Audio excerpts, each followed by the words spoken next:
आलोक जी, ये क्या है प्रेम जी कि आप लोगों ने तो व्यवधान उत्पन्न किए हैं गुजरात के विकास में, क्यों जनता आपको 125 सीटें देगी? चलो भाई देखो अब मैं क्या करता हूँ। अब बात आती है, बिल्कुल इन्होंने विकास तो किया ही है, इसमें कहीं कोई दो राय नहीं है। कल सुप्रीम कोर्ट ने भी फटकार लगाई है विकास पे और हाई कोर्ट ने भी फटकार लगाई है कि मोरबी में इतना बड़ा भ्रष्टाचार हुआ और उसके बाद एक व्यक्ति सस्पेंड नहीं होता है। लट्ठा कांड में देशी शराब पीकर लोग इतने मर गए, एसआईटी बनती है उसका आता पता नहीं होता है। 22 पेपर आउट होते हैं बच्चाओं के, युवाओं के, एसआईटी बनती है उसका कुछ नहीं होता है। जिस समय पर मोदी साहब यहाँ पर आए उस समय पर 10,000 करोड़ का कर्जा इस राज्य के ऊपर था, आज 4 लाख करोड़ के करीब का कर्जा है इस राज्य के ऊपर।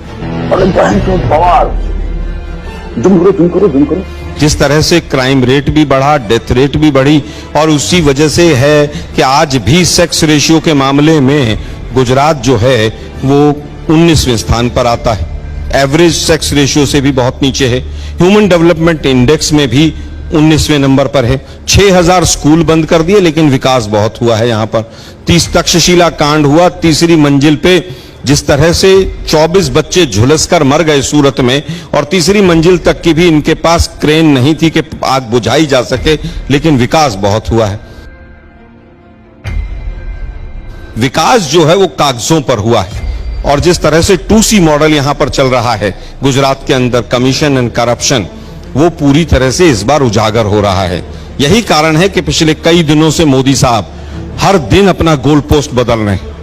कभी कहते हैं मैं चुनाव नहीं लड़ रहा हूं, कभी कहते हैं भूपेंद्र भाई चुनाव नहीं लड़ रहे हैं, कभी कहते हैं जनता लड़ रही है और अब अंत में कहने लगे ये चुनाव जो है, ये चुटनी जो है, ये इस बार की चुनाव की नहीं, ये 25 साल बाद की है। मोदी साहब आपने दिल्ली में भी यही कहा था कि 2022 में किसानों की आमदनी डबल हो जाएगी, तो क्या गुजरात के किसानों की आमदनी डबल हो गई थी क्या? आप कहते हैं सबको घर मिल जाएगा 75 साल के बाद।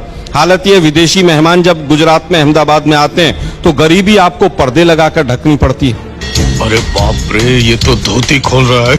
आप किसी भी चीज पर बात कीजिए, इन्फेंट मोर्टेलिटी रेट, स्कूल्स की बात कीजिए, एजुकेशन की बात कीजिए, महिलाओं की बात कीजिए, गुजरात कहीं पर भी स्टैंड नहीं करता है। केवल एक चीज में स्टैंड करता है, सबसे ज्यादा ड्रग्स यहां पकड़ा जाता है। 11वीं क्लास के बच्चे के बैग में अहमदाबाद में ड्रग्स की पुड़िया मिलती है।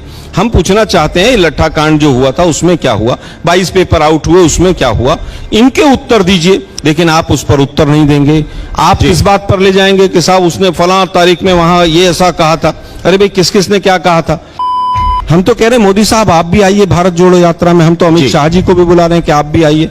महंगाई के खिलाफ है, बेरोजगारी के खिलाफ है, नफरत के खिलाफ है जो आप लोगों ने फैलाई है। आप भी आइए और भारत जोड़ो यात्रा में मिलिए। क्या बात, ये बात है। आप जिस प्रतिद्वंदी के खिलाफ लड़ रहे हैं उतनी मजबूती के साथ आपको अपने स्टार प्रचारक भी उतारने पड़ेंगे, या आपको लगता है कि नहीं ऐसे काम चल जाएगा? देखिए हमारे पास ईडी, सीबीआई और तमाम संस्थाएं नहीं है कि हम स्टार प्रचारकों को भी रोकें और सब चीज करें। हमारे पास उतना पैसा नहीं है नोटबंदी का जो सब चारों तरफ हम दिखाई दें। मोदी जी ने, अमित शाह जी ने, दोनों ने माना है कि कांग्रेस बहुत अच्छे से चुनाव लड़ रही है। मैं इसके आगे कुछ नहीं कहूंगा। अब बात आती है, इन्होंने कहा कन्हैया कहाँ है? कन्हैया ने नारे दिए भारत छोड़ो के, भारत तोड़ने वाली बात कही। अरे भाई दिल्ली में आपकी सरकार है, पुलिस आपकी है, जेएनयू आपका है। 2.5 साल हो गए, उस 3 साल उस बात को सरकार पकौड़े तल रही है। अभी तक उसको जेल में क्यों नहीं डाला? पहली डेट पर जमानत क्यों मिल गई? केवल आप कपटी राष्ट्रवाद के नाते आप वोट बटोरना चाहते हैं। हमारा वो रास्ता नहीं। आपने कहा कि साहब जो पिछली बार अल्पेश और हार्दिक थे वो दोनों हमारे यहां आ गए। अरे भाई आपके यहां तो सारे डिफॉल्टर जा ही रहे हैं। वो हेमंत बिस्व शर्मा की तो सीडी निकाली थी, इससे भ्रष्ट कोई नहीं है। अब वो सीएम है, वो यहां हिंदू मुसलमान करता घूम रहा है। क्या ये सच है कि नहीं? और मुझे बता दो कि अल्पेश का वो जो मोदी साहब के लिए उन्होंने कहा था क्या कि जिस तरह से वो 80,000 का मशरूम खाते हैं मोदी जी, अब मोदी जी उनको दिल से माफ कर पाएंगे कि नहीं कर पाएंगे? हार्दिक ने क्या कहा था कि मोदी जी यमराज हैं। क्या आप एग्री करते हैं? कपिल मिश्रा, एक और भूल गए आप, मैं याद दिला देता हूं क्या क्या कहा था स्नूप गेट के लिए उन्होंने दिल्ली की विधानसभा में। वो दिल्ली के कैंडिडेट बने। खैर आपके पास एक वॉशिंग मशीन है, आप सबको धोते हैं और धो के सुखा के फिर वो पवित्र हो जाते हैं। तीसरी चीज मैं पूछना चाहता हूं, 6,000 स्कूल बंद हो गए, उसके बाद कहते हैं आपने काम किया। एक यूनिवर्सिटी सरकारी नहीं खोली, फिर कहते हैं आपने सरकार काम किया। एक गवर्नमेंट का मेडिकल कॉलेज आपने पिछले 20 साल में 22 साल में नहीं खोला, सब प्राइवेट में दे दिए। 31 मेडिकल कॉलेज है, 31 में से 10 जो हैं वो गवर्नमेंट के हैं, 10 में से 9 हमारे समय में बने, एक अटल जी ने बनाया केवल भुज में। आप एक मेडिकल कॉलेज का नाम बताइए जिसकी नींव सरकारी जमीन पर मोदी जी ने रखी हो और उसमें बच्चे पढ़ते हो। केवल चुनाव प्रचार करने से कुछ नहीं होगा। मोदी साहब रोज गोल पोस्ट बदल रहे हैं, रोज उनकी हालत खराब हो रही है। अगर यहां पर डबल इंजन था तो मोदी साहब 4 दिन से डबल इंजन के नाम पर वोट क्यों नहीं मान रहे? एक इंजन तो बिल्कुल ब्लास्ट होकर लोकोमोटिव शेड में चला गया और दूसरा इंजन मोदी साहब की गाड़ी के पीछे पीछे भाग रहा है कि खिड़की खुले तो मैं इसमें घुस जाऊं।